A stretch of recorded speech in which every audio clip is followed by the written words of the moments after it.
መሪነት እንዴት ይታያል?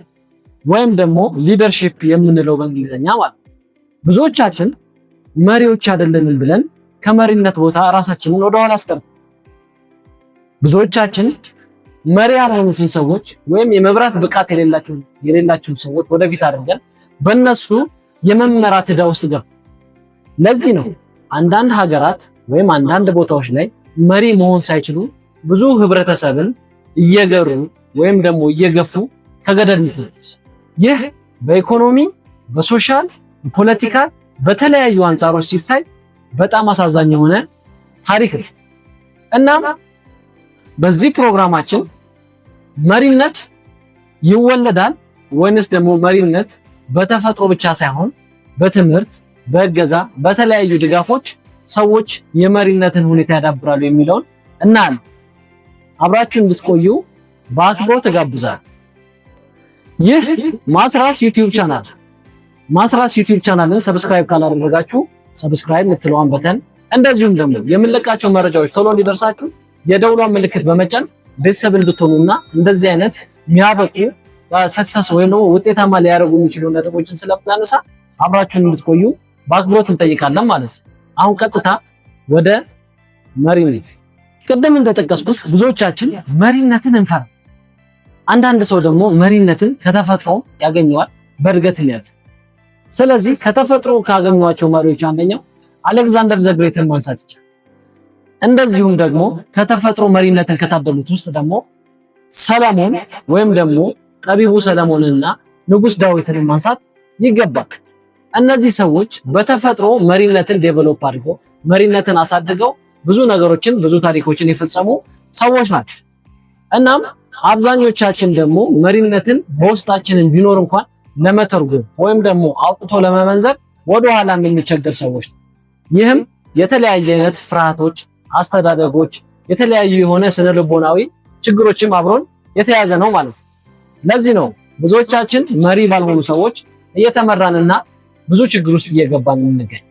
ብዙውን ጊዜ ድምጽ በሌለበት ቦታ ድምጽ ያወጡ ሰዎች ድምጽ ያላወጡትን ድምጽ ግን ያላቸውን ሰዎች ነፃነት ይነፍጋሉ። መሪነትን ደግሞ አንብበው ተረድተው ራሳቸውን ከመጽሐፍ ውስጥ ያገኙ ደግሞ የታወቁ ሰዎች ወይ ደግሞ በዓለም ላይ በጣም ፌመስ የሆኑ ሰዎች አሉ። ከነዚህም ውስጥ አንደኛው የጥቁር መብት ተሟጋቹ ማርቲን ሉተር ኪንግ እንደዚሁም ደግሞ ማልኮልም ኤክስን ጨምሮ የሚነሱ ይሆናል። ከዛ በተጨማሪም የህንዱ መሪ የነበረው ማህተመ ጋንዲ መሪነትን በማንበብና በእውቀት ደረጃ በማሳደግ መጨረሻ እድሜው ላይ ትልቅ መሪ ሆኖ አገሩን ከእንግሊዝ ነፃነት ሊያወጣቸው። እናም መሪነት ወይም መሪ መሆን ለደፋሮች ብቻ የተተወ ሳይሆን መሪነትን በውስጣቸው ይዘው ለተቀመጡትን ጭምር የሚያገለግል ስለሆነ በዚህ ፕሮግራማችን እኛ ውስጣችን ያለው መሪነትን እንዴት እንተግብር የሚለውን በሰፊው እናያለን።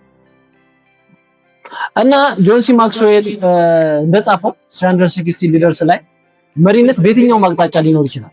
በኦርጋናይዜሽን ወይም ደግሞ በተቋም ውስጥ ይሁን በቤተሰብ ውስጥ እያንዳንዳችን የራሳችን የሆነ የመሪነት አለን ስላለ ማለት ነው። ስለዚህ አንድ ዲፓርትመንት አንድ ሊድ ብቻ የሚያደርገው ከሆነ ያኛውን ዲፓርትመንት ደግሞ ሌላ ሰው ሊድ የሚያደርገው ከሆነ በዲፓርትመንት ዊዝ ዲፓርትመንት ደግሞ ሊደሮች ሊኖሩ ይችላል፣ መሪዎች ሊኖሩ ይችላል።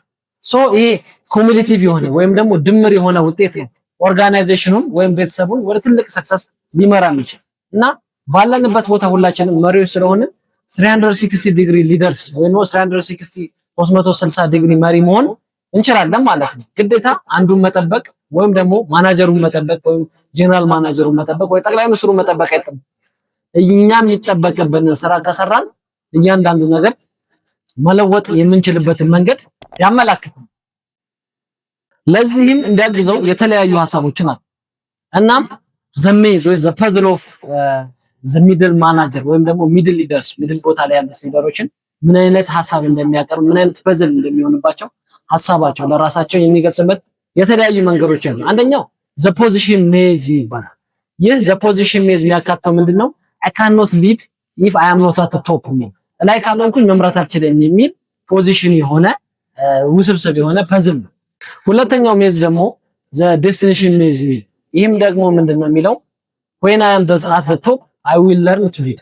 ላይ ሲሆን ሊድ ማድረግ ወይ ደግሞ መምራትን እማራለሁ ብሎ የሚያስብ ዴስቲኔሽን ፐዝል ሜዝ የሚባለው ማለት ነው። ሶስተኛው ሜዝ ደግሞ ያነሳው ዘ ኢንፍሉዌንስ ሜዝ።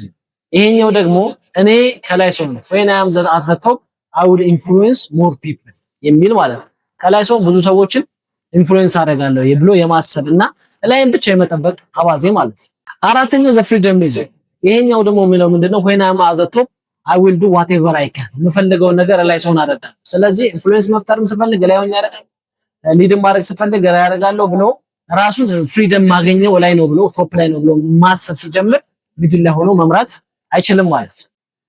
አምስተኛው በፖቴንሻል ሜዝ ነው። ፖቴንሻል ሜዝ የሚባለው እኔ ፖቴንሻልን ማገኘው if I am at the top of the company ያንን ፖቴንሻልን ውስጥ ያለውን ኃይል ማውጣው እኔ ከላይ ሰው ነኝ። if I am at the top of the organization at the top of the company ማለት ይሄ የተሳሳተ ትልቅ አረብ።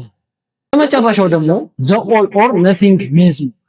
ይሄኛው ጭራሽ እኔ ላይ ካልወጣው በስተቀር ወይም ቶፕ ኦፍ ዘ ካምፓኒ ወይም ቶፕ ኦፍ ዘ ኦርጋናይዜሽን ካልሆንኩኝ በስተቀር መምራት አልችልም ወይም አልፈልግም ብሎ የሚያምን ማለት ነው።